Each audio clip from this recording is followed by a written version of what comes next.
রহমান রহিম। ২ নং গোলাপগঞ্জ সদর ইউনিয়নের ৩ নম্বর ওয়ার্ডের সভাপতি, বিএনপি সভাপতি জনাব ফজলুল আলম পাতই। আমি উম, নাগরিকবৃন্দকে, আমার ওয়ার্ডের সর্বস্তরের নাগরিকবৃন্দকে সালাম ও আদাব ও শুভেচ্ছা জানাই। এবং আমি এই যে সরকার ক্ষমতা যাওয়া পর্যন্ত আমি এই ২ নং গোলাপগঞ্জ সদর ইউনিয়নের ৩ নম্বর ওয়ার্ডের এই গুয়াসপুর জামে মসজিদের রাস্তা আরসিসি ঢালাই দিয়েছি। এবং লেদনের বাড়ি হইতে আবুল হাসনাতের বাড়ি পর্যন্ত ২৬০ ফুট ইট করে দিয়েছি।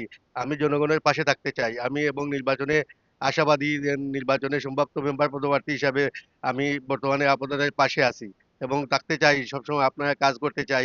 এবং আপনারা যদি ভালো লাগে তে আমাকে ভোট দিয়ে নির্বাচিত করবেন এবং আমি আগামীতে নির্বাচনও হারা হইতাম। ইনশাআল্লাহ আমাদের জন্য দোয়া করবেন। এবং আমাদের সিলেট ছয় সিলেট ৬ আসনের সিলেট ৬ আসন গোলাপগঞ্জ বিয়ানীবাজারে এমপি জনাব ইমরান আহমদ চৌধুরী মহোদয়ের কাছ থেকে আমি ২টি কাম আনছি এবং গুয়াসপুর জামে মসজিদে কামটা করিয়ে দিছি।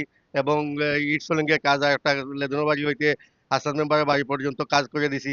আরো ড্রেনের কাজ আছে, আমি অনুমোদন আনবো মন্ত্রী সাহেবের কাছ থেকে। এবং উপজেলা ইঞ্জিনিয়ার সাহেবের কাছে আমি দরখাস্ত দিছি যে আমার কাজটা হওয়ার জন্য, আমার ড্রেনের পানি নিষ্কাশনের ব্যবস্থা করার জন্য। এবং আমি এলাকার উন্নয়ন কাজ করতে চাই, আমাদের পাশে আপনারা থাকেন। আমি ৩ নম্বর ওয়ার্ডের ৩ নম্বর ওয়ার্ডে আমি প্রথম নির্বাচন করতে চাই। আমি জি, প্রথম নির্বাচনে আমি করতে চাই, কারণ আমার দল ক্ষমতার আছে, আমার এমপি সাহেবের লগেও আমার সম্পর্ক আছে। আমি অনেক কিছু আনতে পারবো, অনেক কাজ করতে পারবো, আপনার সেবা করিয়ে দিতে পারবো। আসসালামু আলাইকুম রহমতুল্লাহ।